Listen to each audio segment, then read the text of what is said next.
Good afternoon, everybody. We're now going to start our next plenary session. So thank you all very much for staying with us. This is definitely strategically placed here because everybody wants to hear our three speakers. They are our leading edge researchers and clinicians in the area of stroke, and we're very fortunate and pleased to have them with us today. So I'm going to introduce all three speakers at once now, and then each of them will take their time having their presentations. Please, if you have questions, write them down. You can flag them and our runners will bring them up to us. For those of you who are watching through the webinar, please submit your questions. We will receive them and we will share them and ask them on your behalf. So welcome everyone. This session is being taped and is being broadcast through webinar.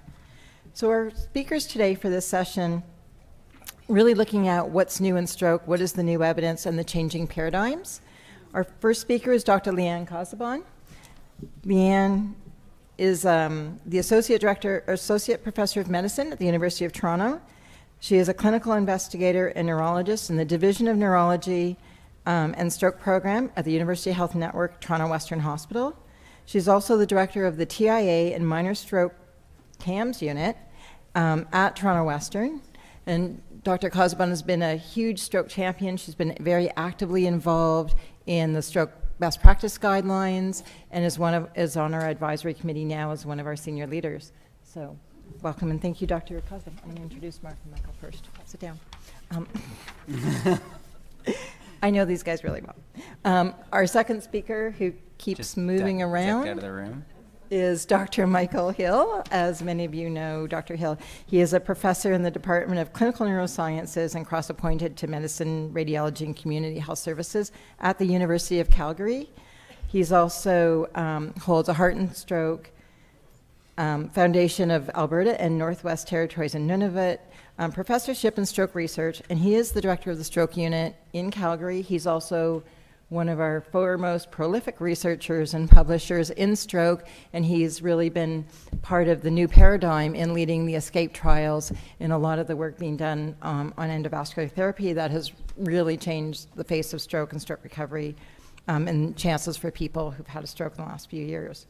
Our third presenter, Dr. Mark Bayley, who's the medical director and senior scientist at the Brain and Spinal Cord Rehab program at Toronto Rehab. Mark is also a professor and Saunderson Family Chair in Brain Injury Research at the University of Toronto in the Division of Physical Medicine and Rehabilitation. Mark has also been very actively involved. He and I, many years ago, we're not going to tell you how many, were the people who actually pulled together and started the Stroke Best Practice Guidelines. So it was through Mark's early work in stroke that really set the stage for the practice guidelines that are now the Canadian standard. And so we have a lot to thank Mark for, and really has changed how we all kind of align and offer practice for stroke care. So thank you again, Mark. So we will now turn to Dr. Casaubon to do the first presentation. And her presentation is going to be on secondary prevention of stroke. So thank you. Excellent. Well, thank you, Patty, for the invitation. Thank you to Heart&Stroke and the organizers of the clinical update. It's really my pleasure to be here today. And I will say that I'm glad that I'm speaking before Mike Hill and not after, because his talk looks really good. But we're going to start with something that, to be honest, probably has more bang for its buck than acute treatment. It's prevention. And while it may be slightly less sexy of a topic, the importance to people in our communities is enormous. I have taken a bit more of a systems approach with the update here, knowing the audience, and so hopefully it will be useful to your practices. I have no specific disclosures related to this subject content. And any recommendations and comments that I have made are based on available evidence and recommendations that are widely accepted in our field. For learning objectives, the way I've focused this is really on the population of patients with high-risk TIA and minor stroke. That is a real window of opportunity for stroke prevention. So my hope is that upon completion of this session, participants will be equipped to describe the approach to evaluating patients with TIA or minor, meaning non-disabling stroke, to understand the initial medical management for patients with TIA or minor stroke, and to appreciate how to obtain that urgent access to care for this very high-risk patient population, all with the goal to be able to optimize stroke prevention. First, the background related to TIA and stroke risk. This is something that everyone in the field of stroke and in many fields beyond have become accustomed to over the past now nearly 2 decades, from the early millennium when different population and observation studies demonstrated really that TIA was a medical emergency and potentially harbored a risk of stroke that was potentially devastating or very disabling for patients and or causing death.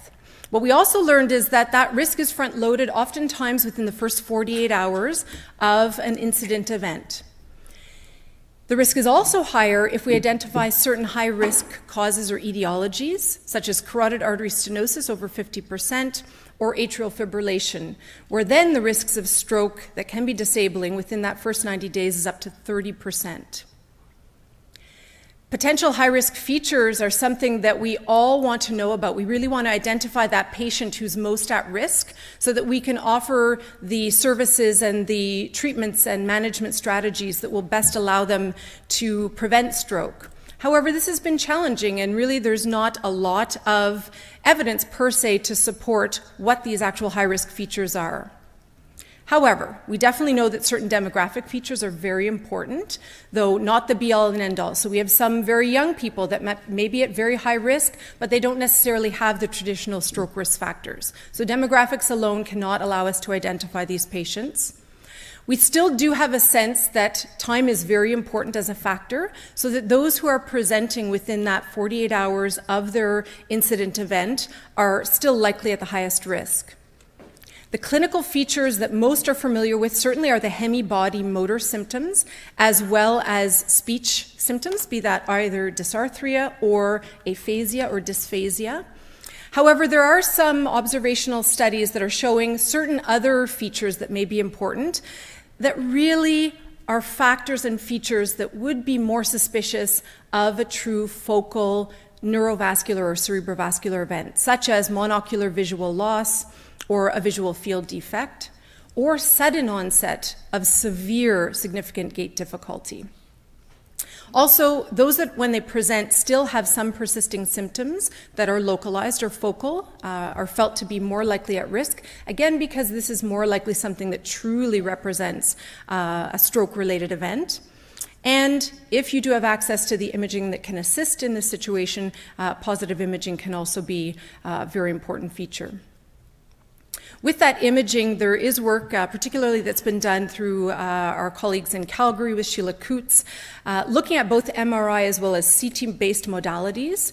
Certainly, MRI is the less accessible modality in that moment when you have a patient presenting with suspected TIA or minor stroke. However, it is definitely the more sensitive modality to be able to identify this patient population. And the diffusion weighted imaging is that sequence that really is highly sensitive to early ischemia or infarction in brain tissue. And so that's something that can be used to help both make a diagnosis as well as identify high-risk patients.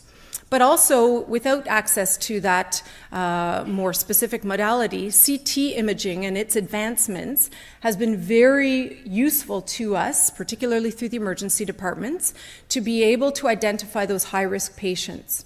So whether they do have an actual area of clinically relevant ischemia on the CT, which you often don't see, if you do the appropriate vascular imaging, the CT angiography of both the neck, cervical, and intracranial arteries, what we deem arch to vertex, those are the patients that if you identify the symptomatic lesion are definitely at higher risk for a future stroke event. Now some updates. So that's a bit older information. So the updates to that, there was a group that comes from the US. You can search this through tiaregistry.org.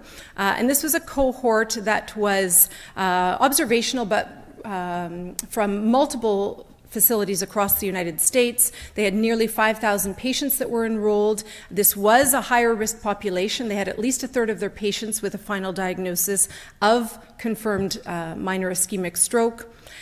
To note that these were specialty treatment centers, so that about 80% of all of these patients in this cohort were seen by stroke experts within less than 24 hours of their presentation of their symptoms. And compared to some of the data that I showed you from the very early part of the millennium, this is about a decade later, and interestingly what they showed is a substantially lower risk of disabling stroke, even all the way up to a year following the index event, where you only have about 5% recurrent stroke risk. Whereas a decade before, we were seeing that 5 to 8%, even within the first 30 days. They did still find that there were features that were important for higher risk, including infarct that was visible on imaging, large artery atherosclerosis, and a higher risk score. I won't go into detail, but the ABCD2 score was the score they used at the time, and those patients were definitely at higher risk. But overall, with the lower risk compared to previous studies, there was a question whether or not the previous studies may have overrepresented that risk following stroke. However, what's really important to note is all of those earlier trials really created a wave of movement of systems change. And really what we're likely identifying now is A, the improvements in the system that we've been able to make over the past decade, but also that these groups were specialty trained facilities that provided the expertise in stroke care. So those are important points in terms of how can we optimize stroke prevention in our populations. Moving to the acute evaluation, there are changes that have been made in the Canadian Stroke Best Practice recommendations. I imagine that most people in this room were at least relatively familiar with them. If not, I have actually received some slides that I've adapted from our chair, Dr. Patty Lindsay, last year when we had made updates in the secondary prevention guidelines. And in particular, I will highlight here the new change to the guidelines. And this is really important, particularly for anyone in the front lines working through the emergency departments, family practitioners, anyone where a patient may show up on your doorstep. Traditionally, those motor and speech symptoms were the ones that we felt really represented the highest risk. However, there was concern that we were potentially missing some high-risk patients that were presenting, for example, with a vertebrobasilar artery event. So those are the patients that may have had things such as hemibody sensory loss or binocular diplopia, or even some patients that did have that true amaurosis fugax or monocular visual loss that really likely represent more of a TIA syndrome than a person that has very patchy and nonspecific sensory paresthesias or tingling. So this group here has actually been brought into that very high-risk group. And really what that has caused us to do is to look at them with that group of hemimotor or sensory patients, as well as those with speech disturbance. And those are patients now that really have to have their hyperacute services generally through an emergency department or another specialized comprehensive ambulatory service that would be able to provide access particularly to the investigations that are required for best practices, such as the urgent brain and vascular imaging. So this is new with this most recent update, and very important for us to recognize that this patient population really requires these additional services as well. Beyond that, looking at the higher moderate risk group, this is more similar. So again, we have the distinction between the hemibody motor or speech disturbance versus the other symptomatology that still may represent TIA. And those are the patients that if they're presenting within the first 14 days of their event, that they should either be seen within that 24 hours or as soon as possible, but within the first 2 weeks. So that has been relatively similar. However, they also do need access to all of those services that we spoke about. And then lower risk generally are those who present beyond the 14 days. In terms of the acute evaluation, patients do need some form of brain imaging. Generally, CT will be the first imaging modality, but they all do need full vascular imaging, and the recommendations that have been adapted even with the last iteration were to do full neurovascular imaging of the cervical and intracranial vessels. Typically, CT angiography is the modality. Now, some still have access to carotid ultrasound as their main modality in the moment. So particularly if the person has an anterior circulation stroke and really all you have is access to a carotid Doppler ultrasound, that is the approach you will have to take, but recognizing that you don't have the full picture if you don't actually visualize and image the entire neurovascular tree. So that's really important, both for making etiological diagnoses for your patient population, but also, again, as mentioned with some of the imaging studies, identifying those really high-risk patients with overt vasculopathy. ECG, for sure, at the first presentation, and then referral to clinicians with stroke expertise. I won't go into detail here. This is just a very basic slide, but everybody does know that in addition to those hyperacute investigations, that all of these other things must be done so that you can hopefully identify an etiology or rule out very important etiologies that may be higher risk, but then identify all of the other vascular risk factors that do warrant modification for optimal stroke prevention. Now moving into medical management. So there has been some development here, and I know the past speakers did speak to this. I'll go into a little bit of detail about the trials related to antiplatelet therapy in the patient population with TIA and minor stroke. So this may be some review from what you had just heard, but the POINT trial is the landmark trial that just was presented and published this year. It was a multinational study, multiple centers in many countries worldwide. This is where they enrolled patients within less than 12 hours of their incident event. And again, to note, these are patients either with a high-risk TIA. So these are patients presenting within that less than 48 hours from their event. The ones that have more of the vascular risk profile and those with hemibody sensory or motor symptoms, or they're patients with minor stroke. So a stroke that's either evident on imaging or very clinically evident with persisting symptoms at presentation, but it is very mild. Minor not meaning not important, it just means mild. So these are patients that are still theoretically ambulatory, and so they would be safe generally for ambulatory care. They did compare aspirin with clopidogrel versus aspirin and placebo. Interestingly, the loading dose was 600 milligrams followed by 75 milligrams daily, and they had open label aspirin dosing in the aspirin arms with 90-day clinical and safety outcomes. Very briefly, the outcomes from this trial showed a statistically significant and clinically important difference in the further outcome events. And these outcome events were major ischemic events, be they recurrent ischemic stroke, myocardial infarction, or death due to ischemic vascular causes. And they showed a substantial reduction in those on the dual antiplatelet therapy. The difference was very prompt, and then it leveled off over the course of the first few weeks. The primary safety outcome, the balance of this with dual antiplatelet therapy, past studies have shown the increased risk of bleeding, and so they did look at this as their primary safety outcome. They did also show a statistically significant difference in the bleeding rates. However, when you look at the absolute rates and the difference, this is appreciably smaller than the clinical benefit, but still relevant to the patient population. When we look, and I'm boiling this down very briefly, but when we look at POINT and we look at the CHANCE trial, the difference was that it was a 21-day regime of dual antiplatelet therapy.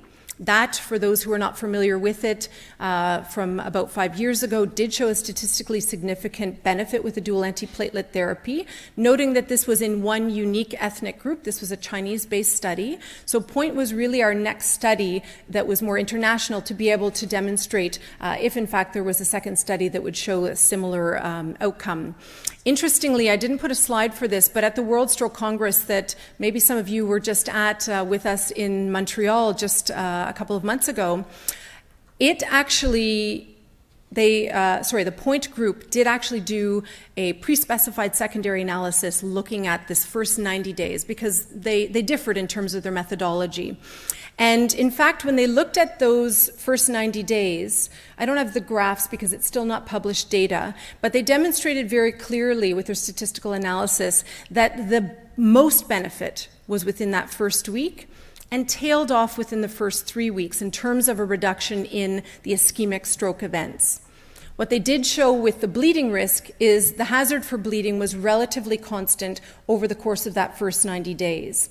So while this hasn't been brought into updated guidelines at this point, at least here in Canada, definitely there is the sense that that first 21 days, now with both of these trials, is most likely the balance of the most benefit weighed with the potential risk of bleeding.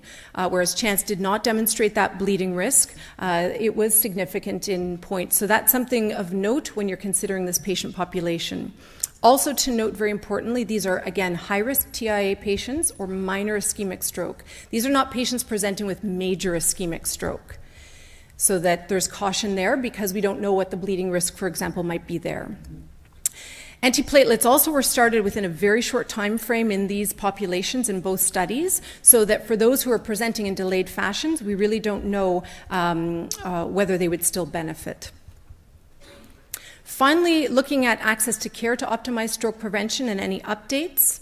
First, historically, looking in Ontario and TIA care, we had the benefit of the Ontario Stroke Registry for many years. And this is one of the analyses that looked at stroke prevention clinics to optimize stroke prevention.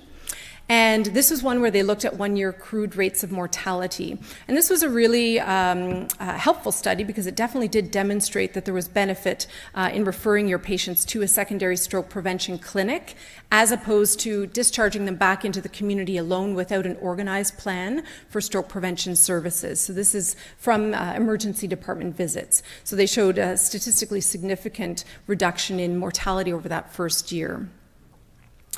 Beyond that, the Stroke Evaluation and Quality Committee, on which Dr. Bayley has been very involved and chairs, in 2013, though, showed us sobering information where we really are not getting all of our highest risk patients into these stroke prevention clinics. So we recognize that while they were there, while there was a benefit for those who get to those services, not everyone was getting there. So we knew we had work to do, and recommendations came out on that basis.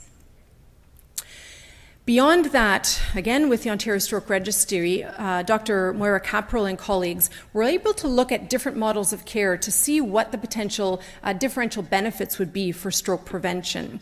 And this compared inpatient versus outpatient care for those who had presented to an emergency department and subsequently were referred. When you look at this, I won't go into detail, it's a detailed graph, but what you can see is a trend to improve care processes as well as improved clinical outcomes when the person was either discharged and referred to a stroke prevention clinic, which is the middle column, or if they were in fact admitted to hospital, which is a bit of a challenge because we know the cost of hospital admission. But this was in a time when we really didn't have a lot of the rapid access clinics or day units to be able to provide comprehensive stroke services. But definitely this showed us that you do need that organized comprehensive care to be able to reduce stroke risk. Here are the improvements in clinical outcomes that again showed better outcomes in the patient that was either referred from the emergency department to a stroke prevention clinic or those that were admitted to hospital. But beyond that, we've looked to see if we could tease this out a little bit further, because is it simple enough to say that every single patient with a TIA needs to be admitted? That's not the case. This was a systematic review done by the Ontario Health Technology Assessment Series with Health Quality Ontario, and they identified 13 studies internationally. Unfortunately, most are observational studies, and they looked at various outcomes of stroke and death over the course of a year following the incident event. And the majority definitely demonstrated that organized, specialized ambulatory services were better than typical clinic-based care without that organized approach.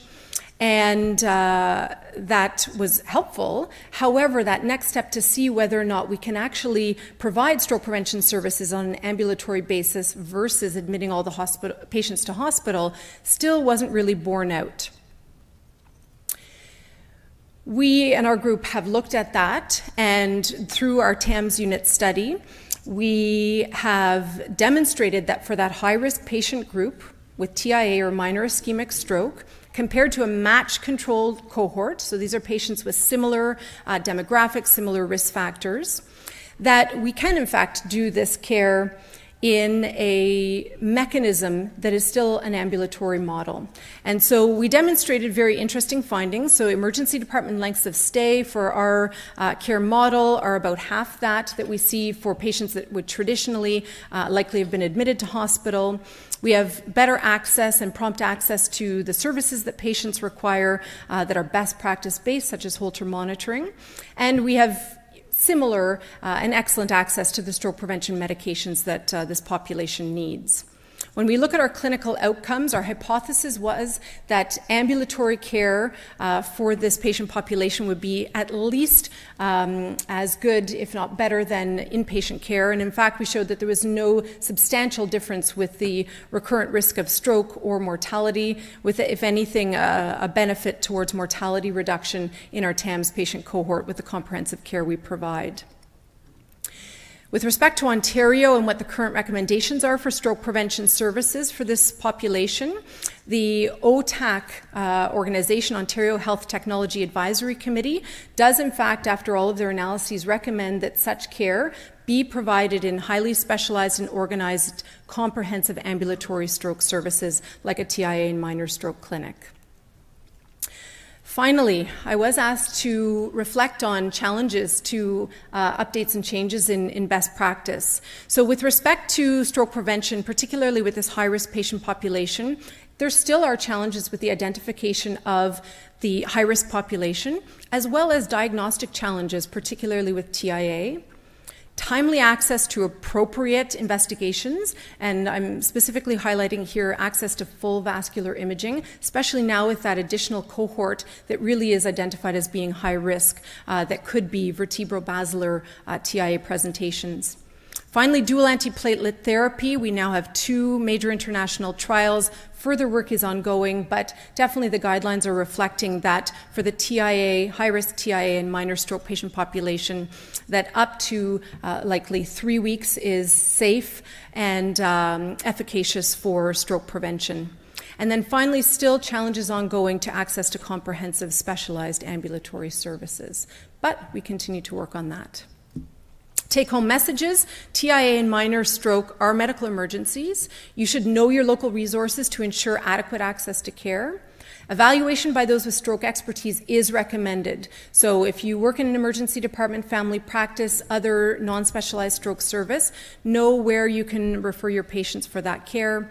And then again, dual antiplatelet therapy for up to 21 days safely reduces the risk of stroke. Thank you.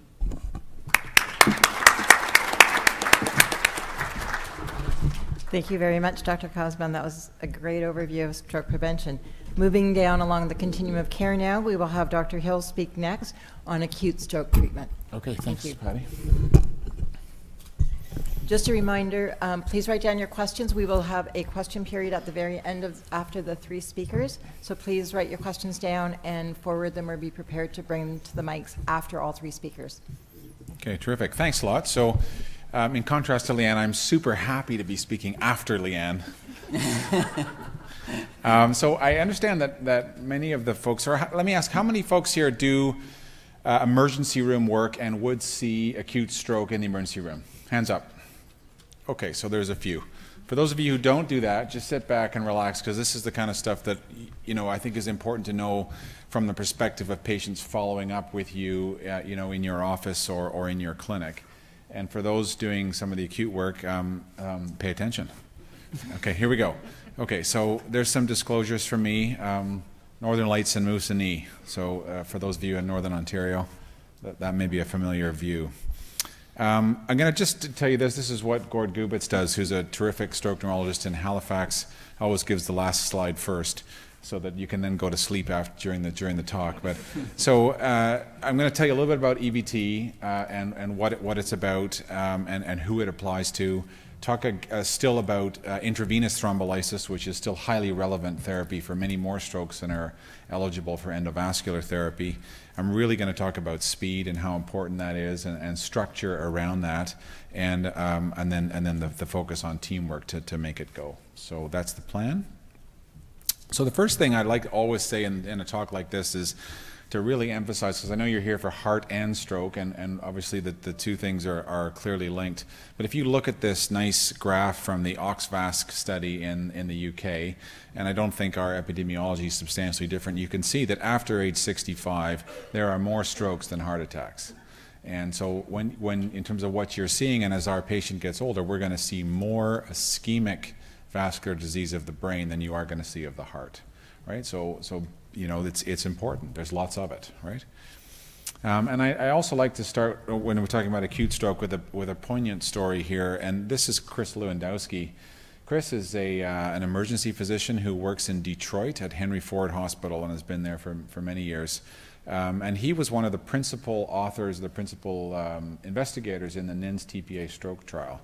And the poignant part of this story, and this is a picture taken from a New York Times article which appeared just a few months ago actually, is that Chris was interviewed in this discussion about, I guess really about knowledge translation and why strokes were not getting treated in the United States generally. And for him it's been a great disappointment, because 20 years ago he's one of the emergency physicians who's promoted a therapy which has not had as widespread uptake as one would like.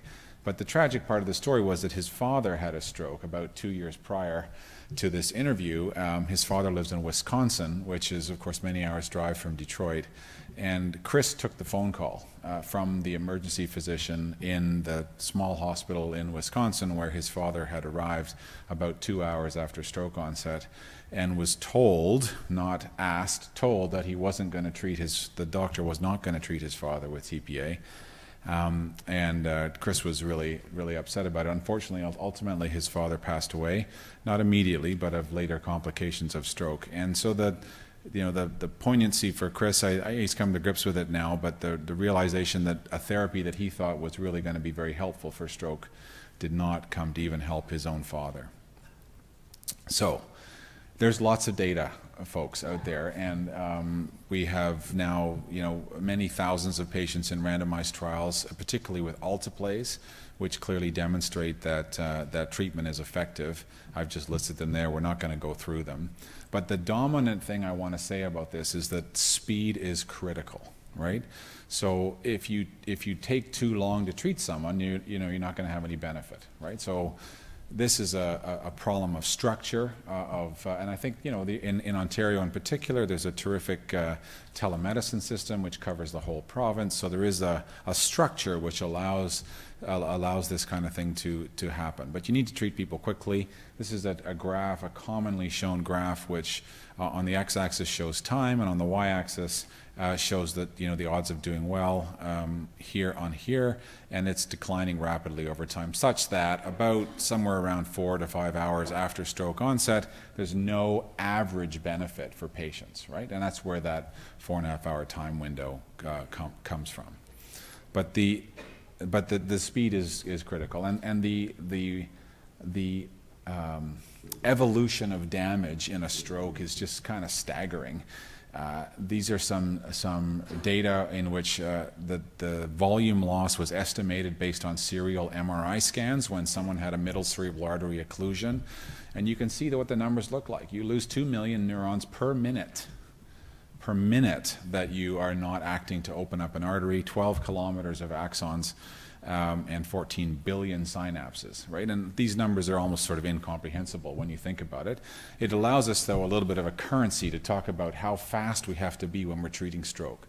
So 5 minutes is 10 million neurons. Are you willing to waste another 10 million neurons? Well, no, you're not.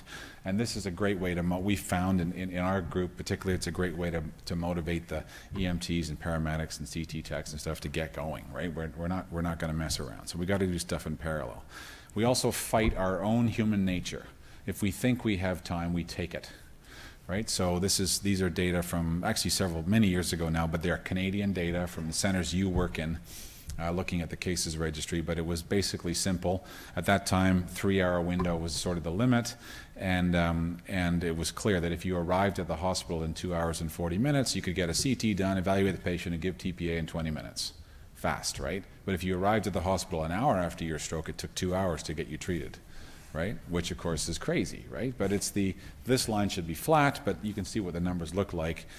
For the longer you take to get there, the longer it takes to treat someone, which makes no sense. We had great, demonstration really first in Helsinki, and to be fair, they have a totally different setup of their acute medical, acute hospital system than we do, and that allowed them to do this. But this was a group that got together, got organized in the city of Helsinki, and at University Hospital Helsinki showed that they could get their treatment times down to 20 minutes rapidly. And subsequently, I think lots of the hospitals have worked on that, and we've been working at it in Canada. So this is an article from a few years ago now, and, and we go through the details and the data around why we should be having treatment within 30 minutes. But I wanted to just highlight this for you, and I don't have the publication yet because it's not actually, it's in press but not out yet. But this is it's just remarkable data. So one of the things that we had available was all the patients who were treated in the endovascular trials. We had the control arm data. So all the patients who just got TPA did not get a catheter put up in their head. And if you just look at speed, right? If those patients, it's amazing. There's a 20% absolute risk difference in outcomes, ranking of independent outcomes, so you can walk home and go home, between those people treated under 30 minutes and those people treated 30 to 60 minutes. So the NNT of 5 means for every 5 patients you treat with a door-to-needle time under 5 minutes, 1 more patient has an independent outcome and gets home, right? So it's massive, right? It's an unbelievable number, right? And just to give you a comparison, right? NNT for metoprolol after an MI to prevent 1 death at 1 year is 40, right? NNT to treat stroke patients with aspirin to prevent 1 stroke is 100 at 1 year, right? So we do stuff much less for this kind of thing. So it's a tough thing. And just for fun, NNT for treating scabies with permethrin is 3. So that's very effective too.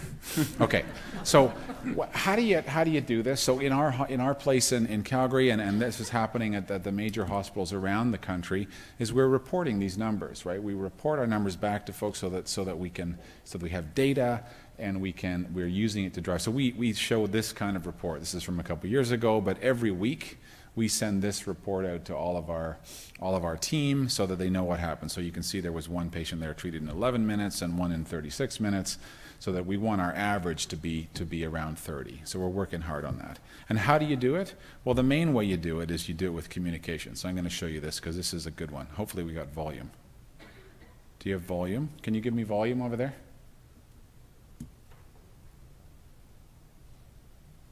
No? Okay, if not, okay, you're going to do it? It's just fun, that's all. If not, we can skip it. Shall I press it?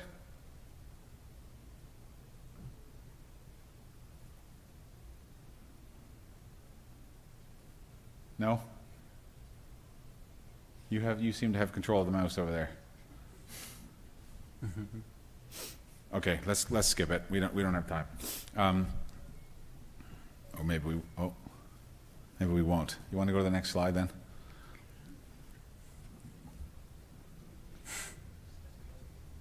I'm stuck.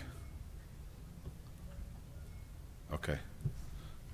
How do I go back? Did I go back one? There we go. So the final part I was going to, if we get it, I'll show it at the end because it is kind of funny. But anyway, the other thing that's really important that I think is it's a tough thing, and this reflects a general problem we have in medicine, which is how do you translate, ways of doing things that are shown in clinical trials, which are designed to really prove an effect, into the real life world of how things are actually done, what happens with your actual patients. And we got into a bit of this trouble, I think, with alteplase for stroke, which is, there's a whole list of things that were the exclusion criteria in the trials because the trial was designed to show a specific effect. And you have to, when you're designing trials, you have to have specific criteria for the types of patients you want in the trial to maximize the chance that the trial is going to achieve its objective, right? Which is to test a very specific hypothesis. But in real life, that's not what happens. And so we've got stuck with things like recent surgery and hypoglycemia and seizures, or things that you should not treat people with, and of course that turns out not to be true. And I would just point out, for those of you who are, involved in treating patients with alteplase, there are only two reasons not to. One is the patient's bleeding, and the other is the patient's about to bleed, right? And of course that takes some judgment. You have to judge, right, if they've had a recent surgery, or they've had a recent lumbar puncture, or they've had an IV or an arterial line and that kind of thing. You have to make some judgment about whether it's safe. So these are important things, and that's where the telemedicine side can really help you, because you have an expert on the other end who can provide some help. So things have moved ahead. We participated in this trial in Canada. It was led from the Canadian group, the ESCAPE trial, and subsequently multiple other trials have shown the same thing, and that is that if you take patients with a moderate to severe stroke, certainly within 12 hours of onset, and they had a blocked artery, a big blocked artery in the head, and they didn't have a large degree of damage on their scan, like this, we use a score called the aspect score to look at the scan. And what we did was we took the patients with high scores, so they had small or moderate degrees of stroke, but not a big wipeout stroke on their imaging. And they had a blocked artery in one of the main blocked arteries, so the top of the carotid artery or the middle cerebral artery stem was occluded.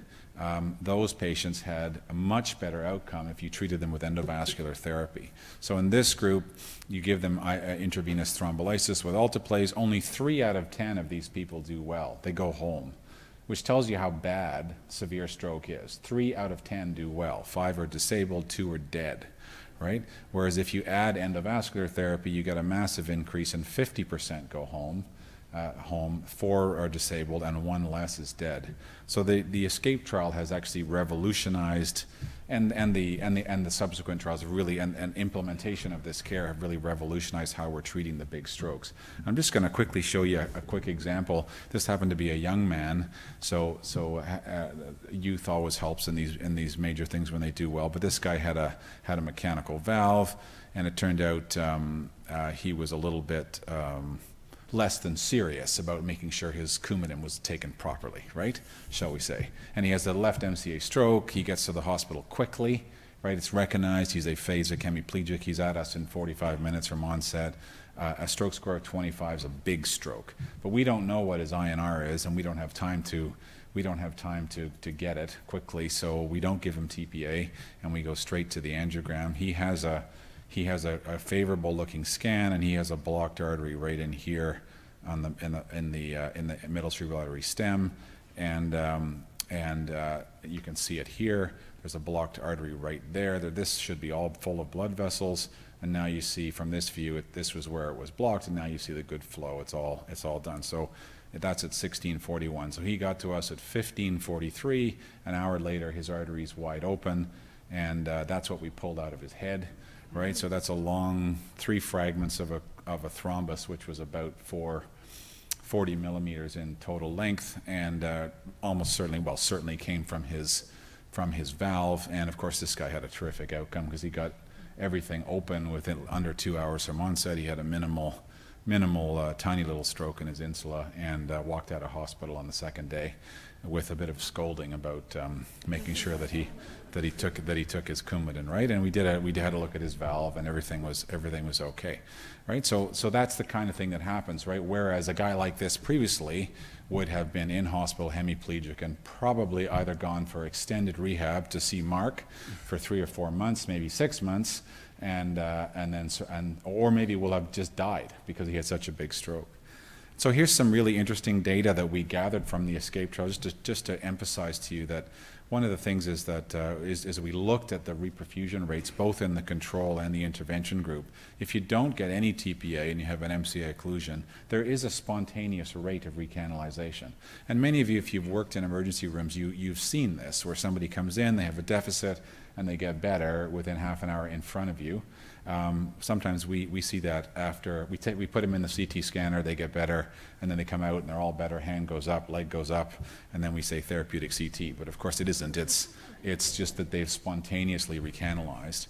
If you give TPA, about a third more will open their arteries, which is terrific. But it just isn't enough, and so you need the endovascular to get you up in that 80% range. And we see that even when you're quick, when you go from CT, you give IV TPA, and you go straight to the angio lab, we still have a few percent, about 6% will reperfuse on the first run of the angiogram. So patients are getting better as we're going there. And it's also really important to recognize that even though this terrific new therapy is wonderful, it's great, we get these great successes like my 31-year-old guy showed you there, we don't get the arteries open all the time. So we classify them TICI 2B to 3 is a good reperfusion, and we only get that in that 75, maybe 80% of the time, which is why it's really important to think about, we want to give these people a medical treatment as well to maximize that increase. We want, these therapies are likely to be, and really should be, given together. They're not mutually exclusive, particularly if you're transporting someone. So say you're in Peterborough and you're transferring them to Sunnybrook or to St. Mike's, right? It's great if you can give them TPA on the way. There's one of the best things, you see this a lot, we see it from Cranbrook or from Red Deer or something like that, when they're coming down to Calgary. It's great to have a thrombolytic on board on a bumpy road, because you almost always get the artery open when you get that. But there you go. The other thing that happens is that TPA is really important, is that you get cleanup of distal emboli. So it's all nice to talk about, oh yeah, we're just going to pull out this clot, and it's just like pulling out a plastic cork out of a wine bottle. Well, not really. It's more like pulling out a 100-year-old true cork, and it all crumbles and all the crap goes distal into the brain. And so it's really nice to be able to do this, because you can actually reduce the distal emboli. Here you see 6.9 to 1.1% reduction when you have the thrombolytic on board. So it helps to probably improve the distal perfusion. And we don't have any real safety benefits. So I really think that these are complementary and therapies that are mutually inclusive, not exclusive.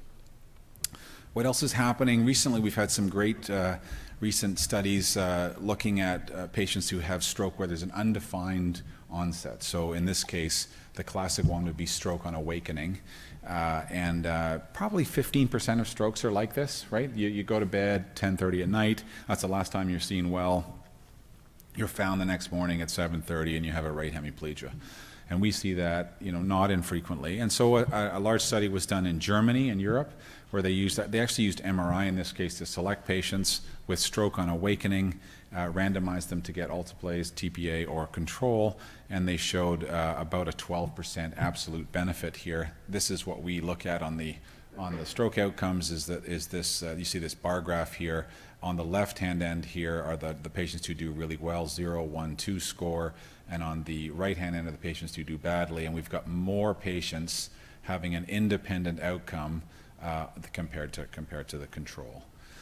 These patients all were only modest strokes, and they didn't have big damage on their scan, and that was a really important feature, probably, of the safety of this approach. But it's an exciting development because it provides some empiric evidence that we should be able to treat these people.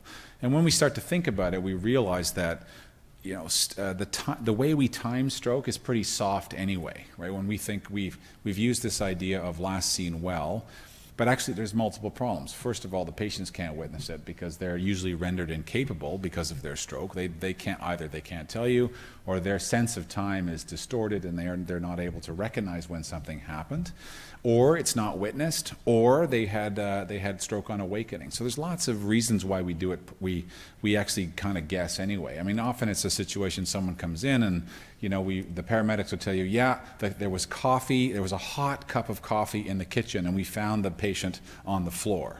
And so we say, well, it has to be within the last half an hour because the coffee was still hot, right? So we make a lot of inferences about when actually things occur, and when that's concordant with good imaging. If the imaging looks good, there's not a lot of damage on the brain, and that's concordant with the story, then we go ahead and treat them, right? We make assumptions. So we do this anyway.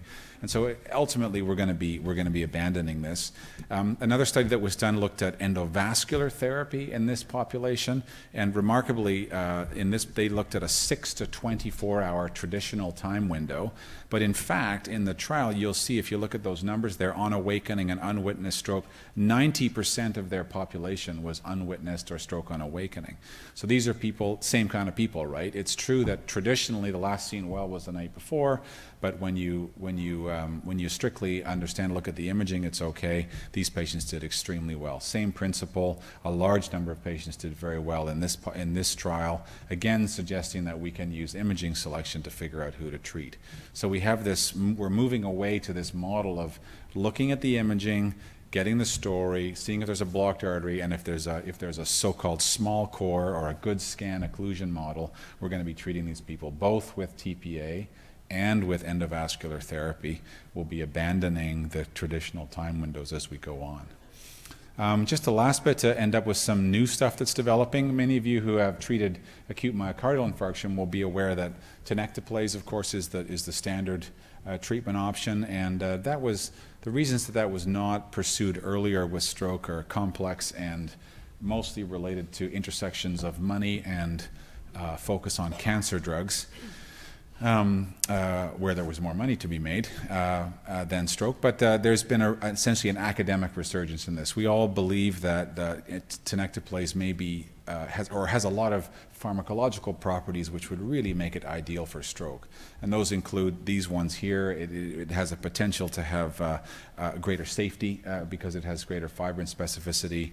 It has a longer half-life, so it can actually be given as a bolus. You don't have to run it as an infusion, which is extremely useful for us when we're having to do a lot of extra imaging in stroke, or removing patients from a primary hospital to an endovascular center, or we need to do MRI, or any of those things. Not having to have an infusion pump is actually an extremely important advantage.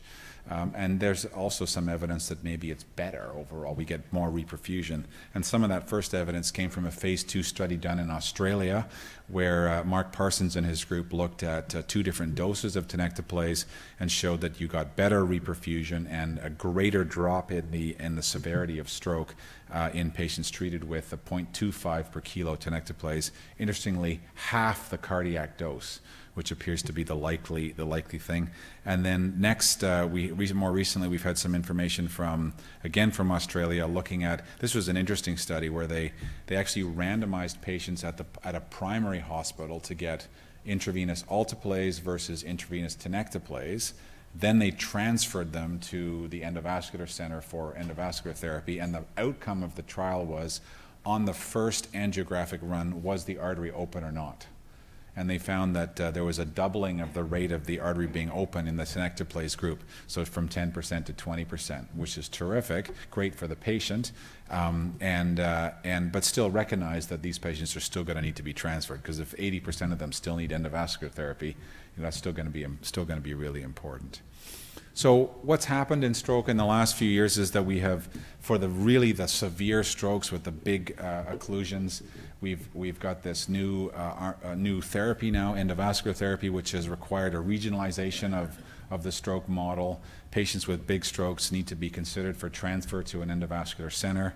It's great if you can give them alteplase on the way, right? Because that's terrific. Assuming all of the things being equal, that's going to be ideal. If they reperfuse in the ambulance, it's better sooner than later.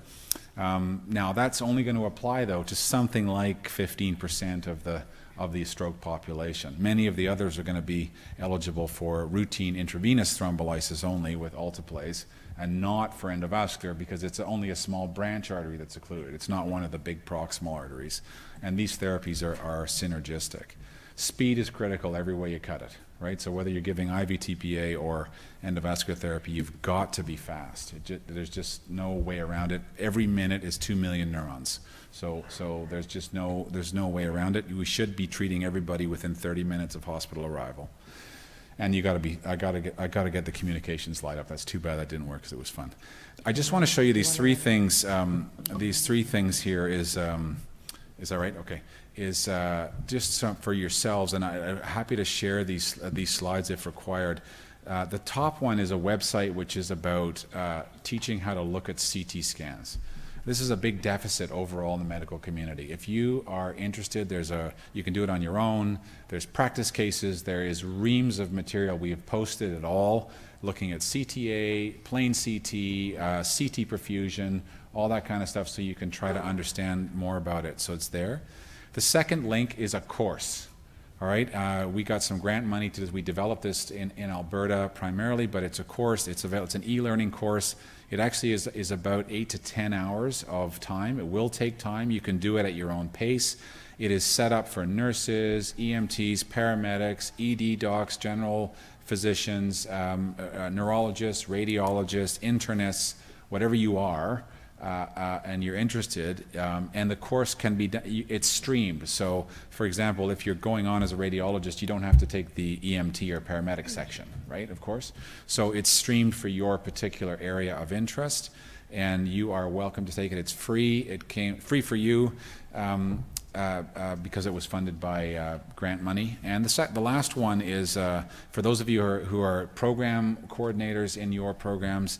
You remember I showed you that slide where we're looking at door to needles and we give it to our teams. I would encourage you to do the same. That is a link to the worksheet, which you can download. It's easy, it's just an Excel file. You plug in your numbers every week, and it will create those graphs for you, and you can send it out to your teams. Because there's nothing like giving them information. If you tell people how they're doing, I'll bet you they're going to get better than what they were before. Right, so you're all welcome to use those data, and I'll stop there. Thanks very much. Thank you.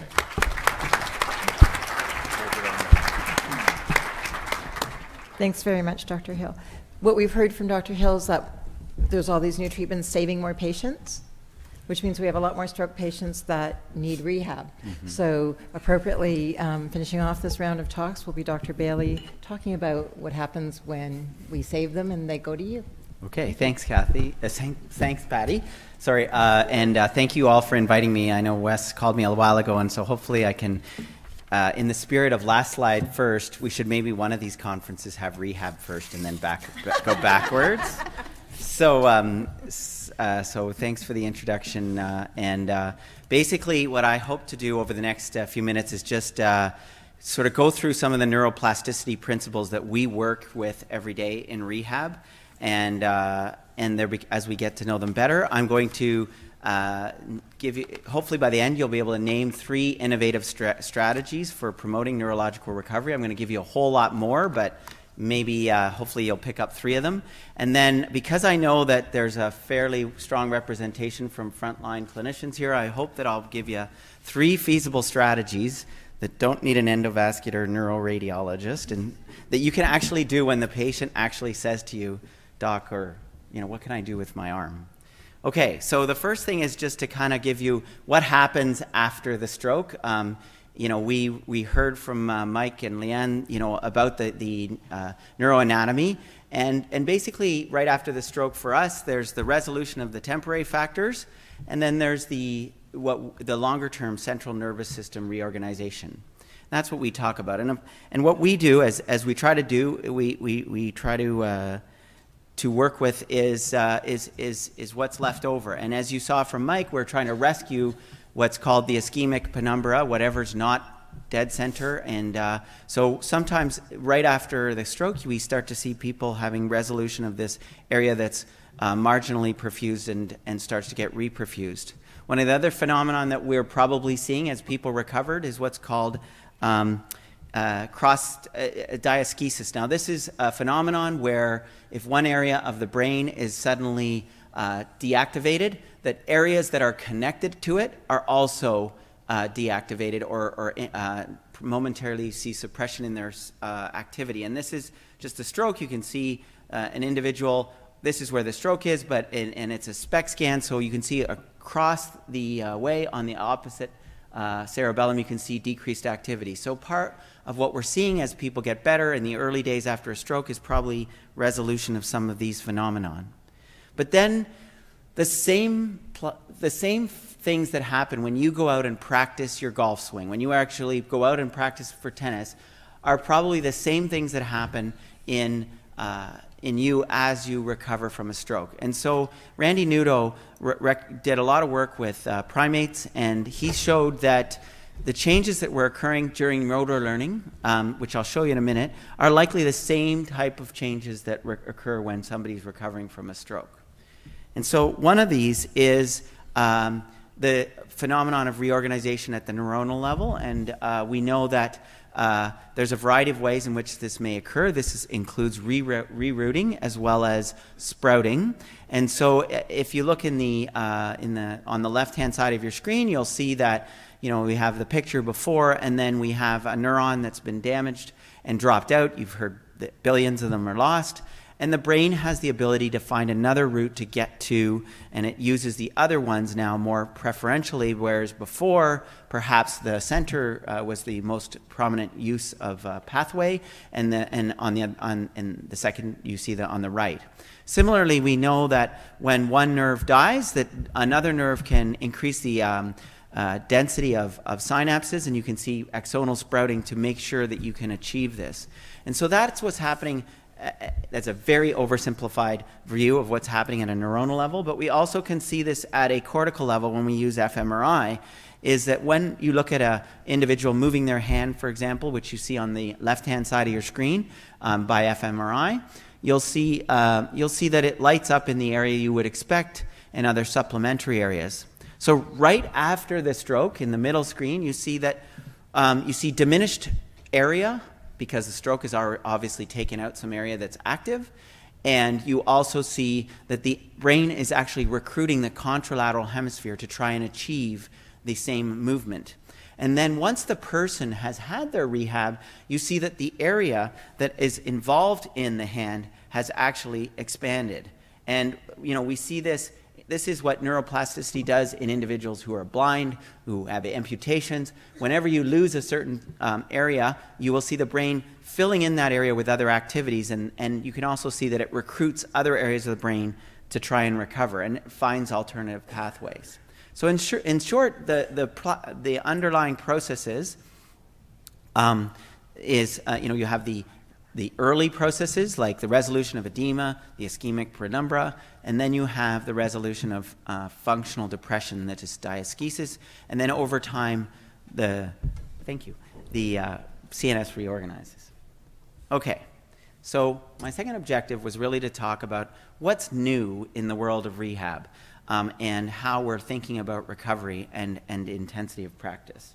So if you were to take a random selection of 10 or 15 people, or in this case 10, who have a recovery from a stroke, you'll see that some people in the orange here, if I can get it going, is this group make a rapid recovery and they are doing well. You see another group who initially do poorly and then improve, and then you see other groups who do poorly right for a number of weeks and then improve, and then you have a group who do poorly and stay doing poorly.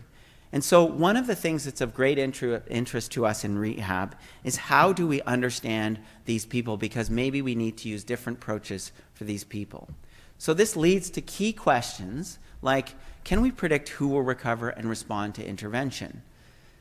And how can we utilize our knowledge of neuroplasticity to individualize intervention to the nature of their lesion and to the way they are functioning? And then the other question is, you'll see the group who didn't recover, why is it that some individuals start to recover and then plateau or slow down in their recovery? So this is from Gert Kwakkel's work, and this is what is known as the SAFE model. And it was a predictive model that they did where they looked at people at day 2 from their stroke, and they did a standardized analysis using the Action Research ARM test. And after their analysis, they realized that if you looked at 2 simple things, whether the person could extend their finger or whether they could abduct their shoulder, they were able to predict with reasonable accuracy what they would look like 6 months later. And you can see that if you do not have either of these movements, your chance of having a functional arm is 25%. Whereas if you had both of these features, you could actually expect a very good recovery. So that's a good start. very clinical. You can use it very early. But let's do a little bit better than that. Let's figure out, can we figure out who's going to do well and so this is where we start to look at who's got a poor and why they had the partial recovery, and some of them who looked like they initially had a good ended up having a partial recovery. So this is where there's been a lot of work lately in the field on neuroimaging and recovery. And I won't be able to show you all of this because there's a lot of work on this, but I'll just say that early measurement of the corticospinal tract fiber number by using DTI predicts motor outcome at 6 months and 12 months. And so we can look at the corticospinal tract and whether it is intact. If the stroke has taken out the corticospinal tract, it means that it is likely that there will not have as much motor recovery. Similarly, with using machine learning methods, if we look at certain regions of interest in the cortex and also in the subcortical regions, we can improve our prediction from 80 to 87% from 73%. So we're getting a lot better at understanding who does well and who doesn't do well. And this is sort of to give you an idea of what it means. And you can see this is the group, one group on the left who is got an intact corticospinal tract. This is tractography using DTI. And then you see on the group B, you see that you cannot see the corticospinal tract. So this group will not do as well as the other group. We also can test the intact, whether the corticospinal tract is intact without MRI using motor evoked potentials. And basically the idea is you put a transcranial magnetic stimulator over the brain, you induce a current in their brain, which sends a cortical message down, and then you measure the motor evoked potential in their leg, and you can see how well they're doing. And what's been shown is that if a person has the presence of an upper limb motor evoked potential, then in the hyperacute and acute stages, it predicts a good motor recovery. And in the leg, it shows, if you can find one and record one from the leg, you can actually show that the individual is more likely to be independently mobile 12 months post-stroke. So we know that if the individuals don't have either, it's a little it's a little better, so a little worse. So maybe we should be doing both the TMS as well as the MRI. So then I'm not going to have time to tell you a lot about what we're thinking about with all the genomics and metabolomics. And basically, we know that from animal studies that brain-derived neurotrophic factor is very important for recovery. And without it, when you block it, you actually can block learning. And so this is the gene for BDNF. Is one of those things known as the athlete's gene, because if you have certain types of BDNF, you will actually be. It appears that you might be more coordinated. And I'll talk about this in just a moment. So when you have a certain type of BDNF, the Val group, that group who had that different polymorphism improved to a greater extent than those who had the MET allele. So we are now getting to the point where we may be able to draw off blood and look at certain factors and predict who's going to do well and who's not. So the question is, can we do this? Well, not yet. But we're getting to the point where we will soon have these molecular and genomic biomarkers that will be helpful. So why is this important? Why do we care? Well, if we want to do precision rehab, we have to take an approach. And the three things that we do in very oversimplification of rehab is that if we can do it, we try and remediate. So that means we try and fix the deficit, we try and get the strength back, we try and get the wiring back. If we can't fix it, we try and compensate for it. So that may be giving devices, it may be training the other way, training them in alternative way of achieving the same thing. And all of the approaches involve training. Whether you involve compensation or whether you involve remediation, you are going to be doing training. And so the question for us is, if we know that somebody has got a poor prognosis, then we may orient our treatment more to a compensatory approach. Similarly, if they obviously have a good prognosis, then we will want to make sure that we remediate them. And similarly, we also want to be aware that some people actually may spontaneously recover without anything we do, just by getting out and doing things. And there's actually a trial that came out with aphasia this just at the World Stroke Congress, where they intensified early aphasia treatment, and they didn't see a difference from just routine care. So we know that some people will probably do quite well, and we just need to figure out who those people are, especially in the instance of precious resources for therapy. So now, how do we use this knowledge to promote recovery?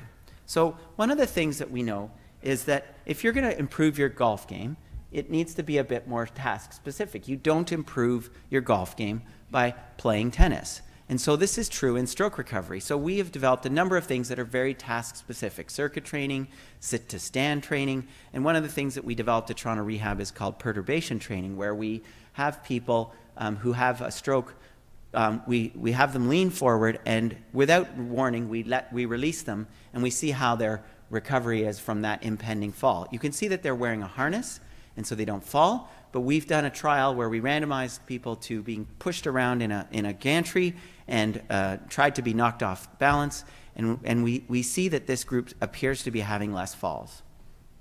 So this is just an example. At Mike's site in Calgary, they have a researcher who's very, very strong in robotics, and we're very interested in what robotics can do for both measurement of impairment, but also in terms of practice. You could do, a robot doesn't get tired, a physiotherapist does, right? So if we have a robot and you work with it and you gamify it, a person could do a task 10,000 times. And we know that in our research that people are not getting the intensity that is proven in the animal models in day-to-day rehab. So that we need to look at models that we can intensify therapy, and this is just one of them. Similarly, we've looked at virtual reality, and while gaming is a study we did with the Wii gaming system, we didn't show a significant difference. We do believe that some of the more sophisticated immersive virtual reality, where you're actually in the device, may be more effective and more real. Similarly, we're using electrical stimulation to try and get the brain to figure out how to move something, and then we use EMG triggered functional electrical stimulation. So when the device senses that you are trying to move it, it offers a stimulation so that it actually activates it and actually provides more stimulation so the arm moves even better. There's also some emerging tools that, again, are coming. We know that transcranial magnetic stimulation can be used for testing and getting a motor evoked potential, but we also know that it may help us to activate hypoactive areas or inhibit areas that we want to inhibit. And so this is just in its infancy, and it's being tested in a number of areas: aphasia recovery as well as in motor recovery. And so this is an area that's near and dear to my heart, because we're running a clinical trial in it. And this notion that when a person has a stroke, we've seen the curves. You see the person plateauing, and a lot of effort has been on how can we intensify, how can we give them something so that they actually recover and we get a better bounce for our buck. But nobody has been asking the question, why is it that people stop recovering? Why does the brain suddenly lock up? And so one of our interests is in whether or not, sorry, I'm doing it wrong here. Why isn't it, how could we make that window extend? And so we've been very interested in looking some of the structures in the brain. Dale Corbett, who works at the Canadian Partnership for Stroke Recovery, has been looking at some of the perineuronal nets, which seem to be nets that sort of lay down at the end of maturation in children when they turn 5 years old, and they seem to be locking in, and we wonder if we can influence them. And so we're doing a trial to use fluoxetine, which is known to have GABAergic properties, and we're seeing that we're wondering if we can keep that window open for longer. And there's been a number of trials, and again, I'm not supposed to talk about off-label, but there are trials, and this is in the research realm again, that there are trials of some of the tools and some medications that may be helpful, fluoxetine being one of them, and donepezil for aphasia, and others that seem to be helpful. And in the future, we're very, very excited that we're going to have some of these nerve growth factors. We're going to have stem cells, and other things that we can use. It's interesting, the stem cells, I'm not an expert in this, but I'll just say that it seems that the stem cells are actually not replacing neurons. They're actually going into the brain, and they may be actually acting as sort of energy packs. So they're helping the other cells, they're supporting the other cells that are there. There's a lot of talk about it. You may have read the Gordie Howe story, and that is still controversial. So we're not at the point where we're doing these. So my final objective, and I am the last thing before going home, I believe. So hopefully this is the valuable part, the take-home messages. Basically, I want to make you aware that we are very interested in people continuing to exercise after. We believe that exercise improves brain-derived increases levels of BDNF in the brain. And we've created a number of programs across the country. Canadians have been doing this quite a bit. The Together in Movement and Exercise was developed at Toronto Rehab. Our therapists train trainers like George, who's in the picture, how to teach people with stroke and train them, and they go in group format. And there's and then there's the FAME program that Janice Ng developed in Vancouver, and then there's the Fit for Function, which is the YMCA in Hamilton. And these are all programs developed by physios and PhD researchers that are designed based on the evidence. And we know that one important positive aspect of this is getting in a group with a bunch of other stroke survivors is highly positive for not just their fitness and their physical recovery, but also for their emotional recovery. The other thing I would just leave with you is you must treat depression. So if you have a depressed stroke patient, Patty will tell you, she's written the chapter with us on this, that it's reported as high as 30 to 60% of stroke patients experience depression within the first year. We believe this is an endogenous phenomenon in that it's part and parcel of you decrease the number of brain cells, therefore you have less serotonin floating around. And we don't always believe that it's reaction to the situation.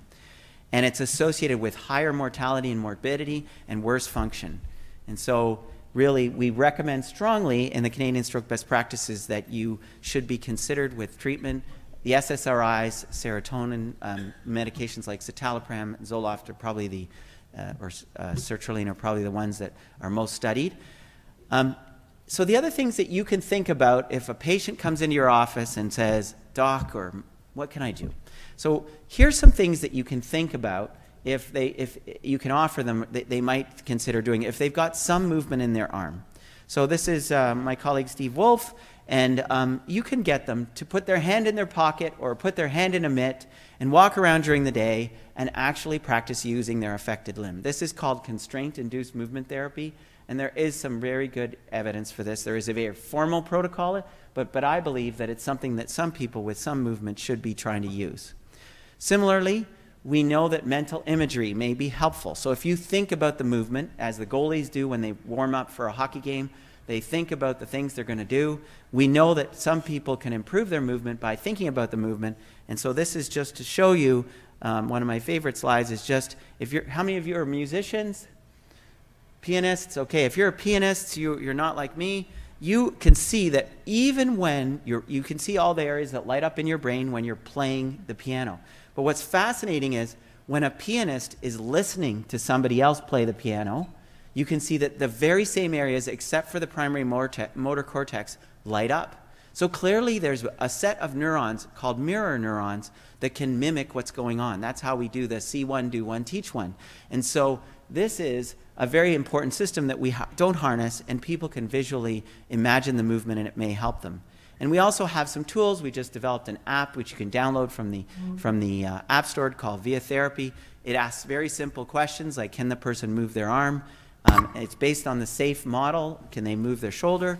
And then it provides you with some guidance, and we just added to it some videos so you can see it. And there's a number of things that you can see are self-administered on the tool. So it tells you if you can self-administer it, and so you can give people some things they can do. Another thing for people with aphasia, there's a number of apps that have come on the market. They're not all studied randomized controlled trials, but this is a great site called MyTherapy. It's rated by therapists and speech pathologists. They give a rating based on the evidence, and there's a whole bunch of apps that people can look at, and they can train themselves in aphasia and other things. So very helpful. And of course, I wouldn't finish the talk without talking about going to the strokebestpractices.ca, and I will stop calling Patty Kathy. But Patty has been our fearless leader over many, many years on this, and there are some great resources there. We have handouts for patients about recovery, my stroke recovery, transitions in care, how to manage your mood, a lot of great stuff that you can have for your patients. So I didn't do the last slide first, but here, this is the last slide last. So in conclusion, neuroplasticity changes underpin recovery after resolution of the temporary factors include axonal sprouting, functional substitution, and cortical reorganization. The increasing awareness of prognostic factors for stroke will allow us to provide more individual intervention and also perhaps to study population groups who respond to different interventions better. And I can show you that there's robotics, virtual reality, FES, constraint-induced movement therapy, and then there's a number of other things that you can do, as I've sort of highlighted, and hopefully you can use them. And finally, just make sure you treat post-stroke depression. So thanks very much for listening. I know it's been a long time.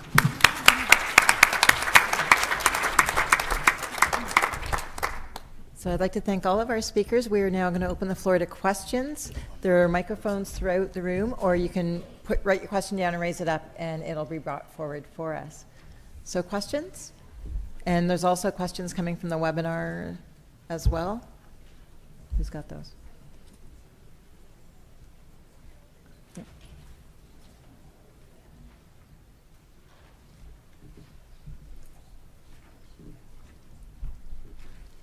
Great, thank you. Okay.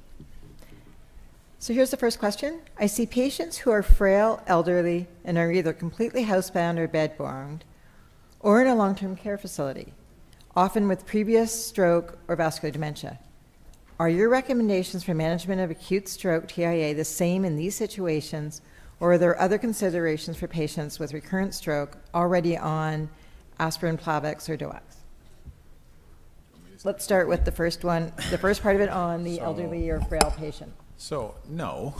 I mean, common sense still applies, right? If you have someone who's already severely disabled for any other reason, right? And then you have to recognize that stroke is certainly major stroke is a condition which will be the last thing in someone's life. And then it's totally appropriate to palliate that person. If they're in a nursing home and they're already well demented and they suddenly have a big hemiplegic stroke, don't send them to hospital, palliate them, because it's done, right? That still applies, right? So I think there has to be some judgment there, right? And I think it may not be possible to know. Sometimes you have to send them to hospital because you need to understand, is this a situation which may require therapy, or the person could benefit? They need a scan, for example, to show what the situation is. But if you send me a 90-year-old who's got a big M1 occlusion, I'm very unlikely to treat them. And I'll just speak briefly to the question related to a patient who's already on a certain antiplatelet agent or on a direct oral anticoagulant agent. I did not speak to the oral anticoagulants just because we had a finite amount of time. So obviously, if there is a patient who has an indication for an anticoagulant, and the direct oral anticoagulants are the ones such as apixaban, dabigatran, rivaroxaban, and edoxaban, that patient should be treated with an anticoagulant. And still there are many patients that do require warfarin for various reasons if they don't qualify for the direct oral anticoagulants, so that patient population has a specific approach for secondary prevention.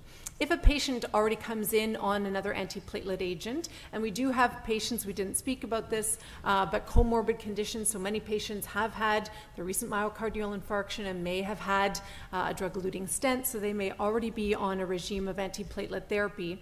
So you really do have to put that patient into their context to see what is most appropriate for an antiplatelet for them. If it is somebody who comes in already on an aspirin, but they would qualify based on what we discussed for a dual antiplatelet regime for the short term, that would be a consideration. I know that we have in the past that we're probably treating ourselves. We've switched from one antiplatelet to another. Don't do that. But we do. It makes you feel better. Treating ourselves. So follow the evidence when evidence exists, obviously, and then otherwise do the best that you can, basically. Thank you. Another question for Dr. Hill. In the door-to-needle times when you showed that less than 30 minutes did better, were these controlled for age and stroke severity at the time of onset? Yes. For presentation? Yes, that's an adjusted estimate. Okay. A question for Dr. Bayley. If a patient goes home after rehab, I'm seeing them in my practice, and they start to show new recovery 4 or 5 months down the road after they've left rehab, do we send them back to inpatient rehab? And how do we get them to, do they need additional treatment when they're starting to show this new round of recovery? So that's a question that everybody asks. And so so in general, just to give you a highlight, usually people are admitted to inpatient rehab because they cannot do their self-care activities. So that means they can't do the dressing, eating, ambulation, transfers, hygiene. So we don't usually readmit this group back to rehab, but we do believe that it is valuable to bring these folks to some form of therapy if they can afford it or we can find it. And actually Bob Teasel will tell you that the vast majority of rehab trials are done in chronic stroke. So there's like 600 trials in people who are more than 6 months post-stroke. So the evidence is actually there. The problem is we just don't have enough therapists and money, and so we've tended to have trouble providing the service that actually the evidence points to. Question for Dr. Casaubon. In our region, the closest stroke prevention clinic is 200 kilometers away. Your data is showing that having that intense stroke prevention early is more beneficial to the patients. When we can't get them there, what do we do? That is a fantastic question, and I think with a lot of what we speak about, a big component of this from a systems point of view is access. We struggle with this now with endovascular therapy, for example, but we do have our challenges across the entire spectrum. Rehabilitation services similarly, and you don't have to be in the far north necessarily. There are pockets all over the province as well as the country where we have these challenges. From the perspective of that TIA and minor stroke patient population where they need more hyperacute preventative services, very often that still requires hospitalization, and we recognize that. In an optimal world, we would not have to admit a patient solely for that fact. But there are definitely areas where that is where you will have the best access to those resources. Now, this example, this patient may not even necessarily be that close to a hospital, so it may require the interactions within your network, within your region, that will allow that patient, obviously, to travel necessarily outside of their community to access the resources. Now, into the future, there are other potential options. So I think, Mike, you mentioned telehealth and telestroke, which is very robust here.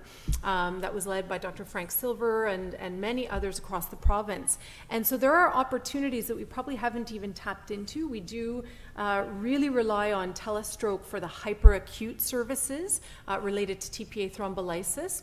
But as I've gone to many communities and spoke about the rapid access day units for TIA and minor stroke care, that is something that has come up as a potential opportunity. Obviously, in that patient population, you do need access to the investigations, but the access to the expert services, there's probably other ways that we can tailor our models to be able to have patients in these communities still access the services for prevention.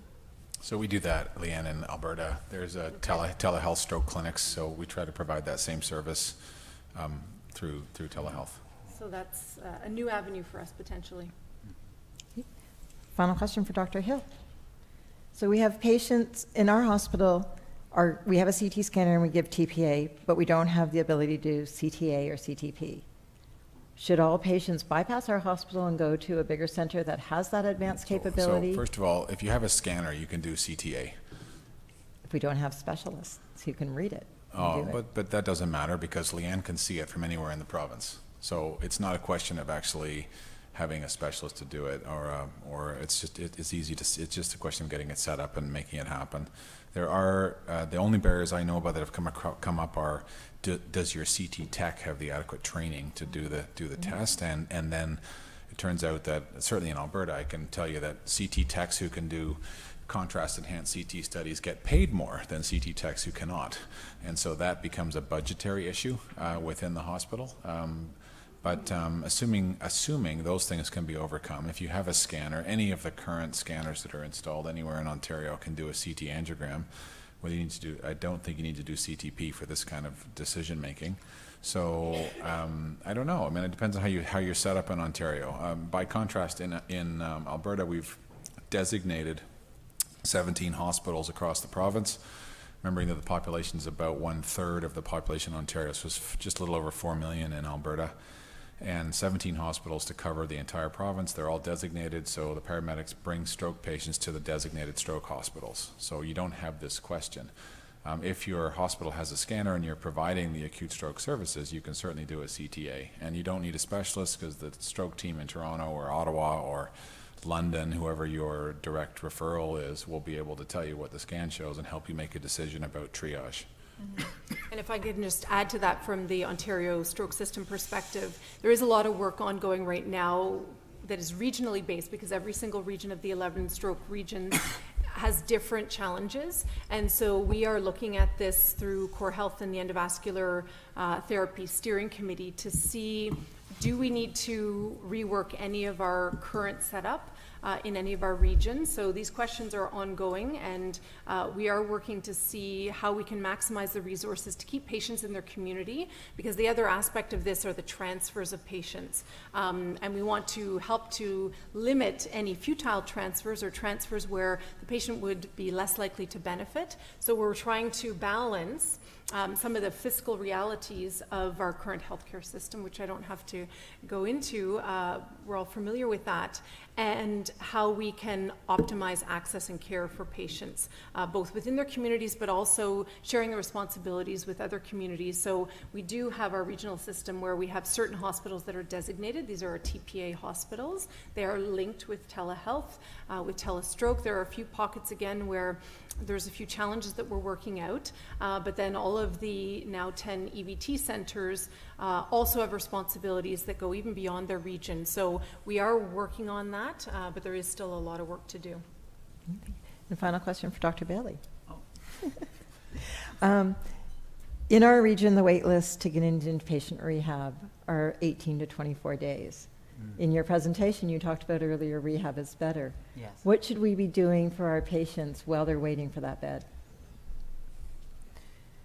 Well, I think the obvious thing is to try and do whatever you can to get the person activated. So sit-to-stand training is something that nurses and others can do, where you get the person to stand up and sit down and stand up and sit down. There's a variety of different things that are very feasible to do in the unit.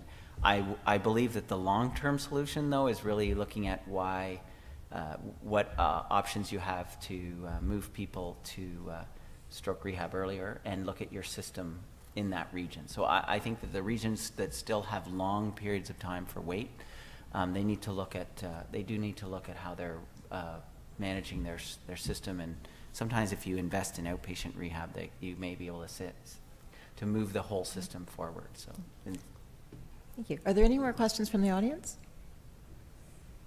Oh, we have one over here. I have a question for Dr. Hill. Very nice talk. Some places are putting CT scanners in their ambulances. I think they've got one in Edmonton. Yeah, they do. What do you think the future of that is? How much money have you got, Dave? I mean, it's interesting. It's interesting, and the idea of mobile stroke units with a scanner in place.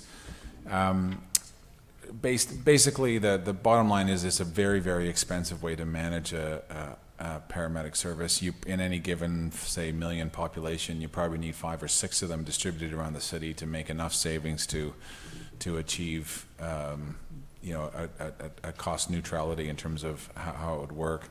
It would probably also only work really well if it could be applied to other conditions, to trauma, to other things as well. So it's kind of exciting, it's kind of sexy, right? The guys in Berlin started it, and then it's taken off in the United States.